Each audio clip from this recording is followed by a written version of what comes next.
Hi friends, welcome to social team பது channel. ஹெல்த்தியான ஒரு ரெசிபி தான் பார்க்க போகிறோம் ஃப்ரெண்ட்ஸ்.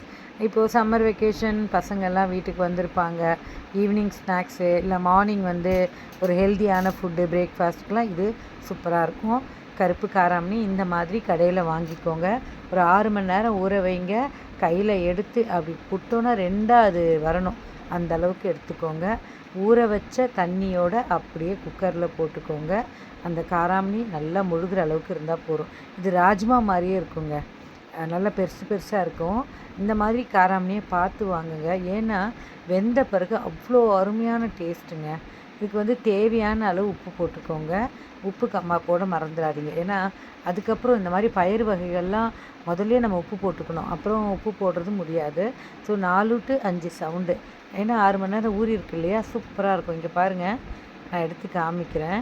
முதல்ல ஊற வச்சப்போ எப்படி நம்ம தொட்ட உடனே அதை அப்படியே கட் பண்ணமோ, இப்போ பாருங்கள் சாஃப்டாக அப்படியே நல்லா மசியும். இந்த மாதிரி பாருங்கள், இந்த மாதிரி வேக வச்சுக்கோங்க. அவ்வளோதான் ஃப்ரெண்ட்ஸ். இந்த வேக வச்ச தண்ணியில் கொஞ்சம் பெப்பர் போட்டு குடிச்சிருங்க ஆற வச்சு பசங்களுக்கு.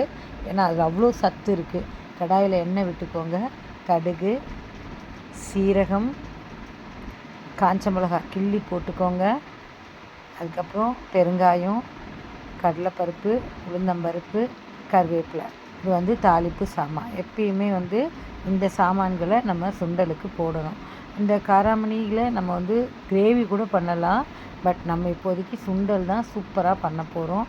அது பக்குவம் தான் அந்த சுண்டல் வேக வைக்கிறது. நல்லா ஒரு 4 to 5 சவுண்டு உங்கள் குக்கரை பொறுத்து வச்சுட்டு கையில் மசிக்கிற அளவுக்கு இருந்தால் போகிறோம்.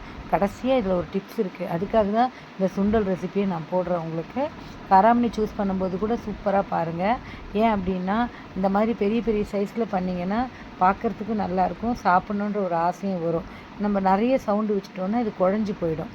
பார்த்திங்களா? இப்போ வேக வச்ச காராமணி அதில் கொட்டிட்டு நல்ல கடாயில் திருப்பி போடுங்க. இந்த மாதிரி நல்லா உதிரி உதிரியாக வர மாதிரி. ஏன்னா கொஞ்சம் நீர் விட்டுருக்கும். அது எல்லாமே கடாயில் போட்டு நல்லா பரட்டுங்க. கொத்தமல்லி இருந்தால் போட்டுக்கோங்க, நம்மக்கிட்ட இல்லை. இப்போது ஹைலைட்டு இந்த துருவின தேங்காய் தாங்க. தேங்காவை நல்லா துருவிடுங்க. தேங்காய் பூ மாதிரி வரணுன்னா தேங்காவை உடச்சி ஃப்ரீசரில் ஒரு 1 hour வச்சுட்டு எடுங்களேன்.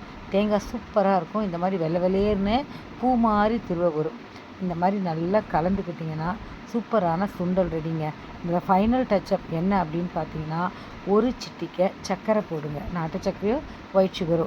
இதை போட்டுட்டு கிளறிட்டு சாப்பிட்டு பாருங்கள், வேறு லெவலில் இருக்குங்க. இதே ஸ்டைலில் தான் நம்ம வேர்க்கடலை சுண்டலும் செய்யலாம். ஸோ மறக்காமல் சோஷியல் டீம் பது சேனலை லைக் பண்ணி, ஷேர் பண்ணி, கமெண்ட் பண்ணுங்கள். ஹிருதயாவும் நானும் இருக்கிற அந்த வீடியோக்களை நான் பாட்டி பரிதாபங்கள் அப்படின்ற ஒரு இதில் வீடியோ போட்டுட்ருக்கேன். பார்ட் 1 பார்ட் 2ன்னு சொல்லிவிட்டு கண்டிப்பாக அதை பார்த்து சப்போர்ட் பண்ணுங்கள். வீடியோ யாரும் லைக் பண்ண மாட்டேங்கிறீங்க. லைக் பண்ணிவிட்டு கண்டிப்பாக சப்ஸ்கிரைப் பண்ணுங்கள், ஷேர் பண்ணுங்கள்.